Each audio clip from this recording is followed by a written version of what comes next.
मे महिन्याच्या सुट्ट्यांचा आनंद घेण्यासाठी राज्यासह परराज्यातील पर्यटक ऐतिहासिक आणि धार्मिक वारसा लाभलेल्या कोल्हापूरला भेट देत आहेत। त्यामुळे सध्या संपूर्ण शहर पर्यटकांनी अक्षरशः फुलून गेले आहे। शहरातील श्री अंबाबाई मंदिरात दर्शनासाठी पहाटेपासूनच भाविकांच्या रांगा लागलेल्या दिसत आहेत।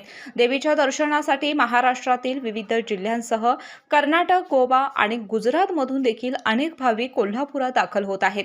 मंदिर परिसर भक्तिमय वातावरणाने भारावून गेला असून दर्शनासाठी येणाऱ्या भाविकांमुळे बाजारपेठेतही चैतन्य निर्माण झाले आहे। त्याचबरोबर रंकाळा तलाव परिसरात संध्याकाळच्या वेळेत पर्यटकांची मोठी गर्दी होत आहे। थंडगार वारा, तलावाचे सुंदर दृश्य आणि खाद्यपदार्थांचा आस्वाद घेत पर्यटक रंकाळ्याच्या सौंदर्याचा आनंद घेताना दिसत आहेत। अनेक कुटुंबे आणि युवक सेल्फी व फोटोग्राफीसाठी रंकाळा परिसराला विशेष पसंती देत आहेत। इतिहासाची साक्ष देणाऱ्या न्यू पॅलेसला देखील पर्यटकांनी मोठी पसंती दिली आहे। छत्रपती शाहू महाराजांच्या ऐतिहासिक वारशाची माहिती जाणून घेण्यासाठी पर्यटक उत्सुक असल्याचं चित्र पाहायला मिळतंय।